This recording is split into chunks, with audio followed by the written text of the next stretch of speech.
We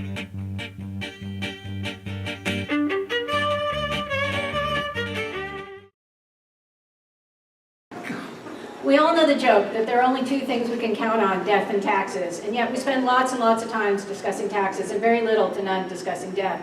Our fear of talking about death can mean we don't plan for it and leave our loved ones with many decisions in the worst moments of their grief. It doesn't have to be that way. Jewish tradition is rich in its practices around death. Our tradition includes suggestions for dealing with each of the stages of death, visiting the sick just before death, upon death, death and burial, burial, and the days after burial, in the year, and the yearly services to remember the dead. I'm going to talk about the period between death and burial. Throughout Jewish history, Jewish communities all over the world established burial societies whose sole function was the care of the deceased from the time of death until interment. This was to ensure dignified treatment of the deceased in accordance with Jewish law. All over the world, Jewish communities established a team to handle this called the Chevra Kadisha. The Sonoma County, we serve the whole community from Orthodox to unaffiliated, not just a particular synagogue or level of observance. There are 6 main reasons that we continue this work today: to cleanse the body, to purify the soul, to assist in the transition from one world to the next, to bring comfort to the mourners, to allow the community to show respect and appreciation, and to show the continuity of the Jewish people. We are a group of volunteers who do this work at very short notice with a sense of holiness and carry out our duties in awe with reverence, respect, honor, and dignity. The overriding principle of the work is kavod hamet, respect for the person who died. The first part of what we do is tahara, the washing of the deceased. This is the final mikveh. We begin with a prayer to remind us of the presence of God. Help us to see your face in the face of the deceased, even we see you in the faces of those who share this task with us. And we prepare the met while reciting from Zechariah. And he said to him, "Behold that I have removed your iniquity from you, and I will clothe you in fine garments."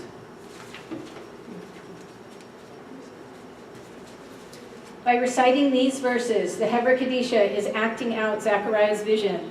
We become like angels preparing the dead for his or her elevation to a new and holy state.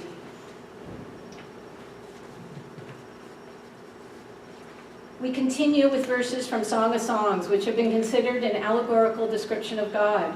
His head is like the most pure gold. His hair is curly, black like a raven. His eyes are like doves by streams of water, washed in milk, mounted like jewels. All the writings are holy, but the Song of Songs is considered the Holy of Holies. We are asserting that God is present in this moment, which is obvious in its tragedy, but may also be hiding something of surpassing beauty just below the skin. After the body is cleansed, we pour 3 buckets of water without pausing, the final mikveh to prepare the deceased for meeting with the divine. A fountain for gardens, a well of living waters flowing from Lebanon, and I will pour pure water upon you, and you shall be purified.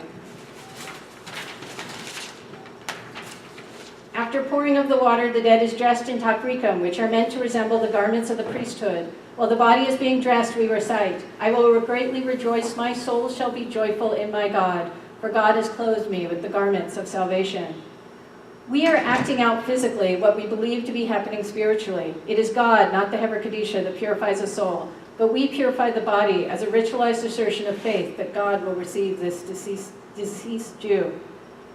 Then the body is placed in a plain pine box. There are several reasons for the plain box. One is so everything can easily return to the earth, ashes to ashes and dust to dust.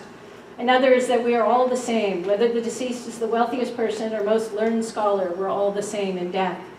Once the tahara is completed, then the body will be guarded by shomrim. The community stays with the deceased, reading psalms throughout the night until the funeral. We don't eat or drink while being shomrim because we don't do anything the deceased can't do. We're not even supposed to read Torah. According to Simcha Paul Raphael, Shmira is quintessentially a process of soul guiding. In the hours and days after a death, the spirit of the deceased hovers in close proximity to the body. Reading of psalms during the time of Shmira is designed to help the soul move on. In the olden days in the shtetl, the Chevra Kadisha carried the deceased to the cemetery to be buried. They are the last to see the deceased and confirm that the correct person is being buried. Today, many of the people who serve go to the funeral as a sign of respect for a person they might never have met in life but come to know in their death. Next time you're remembering a loved one who has passed, know that they too went through this transition, whether they were helped by their Chevra Kadisha or in some other way. You can choose to be held in this sacred manner when you die. We have pre-need forms you can fill out and let your loved ones know that this matters to you. And if you're interested in participating in this important mitzvah, we have a sign-up sheet, and you're welcome to come talk to me or anyone else from the Chevra Kadisha. Thank you.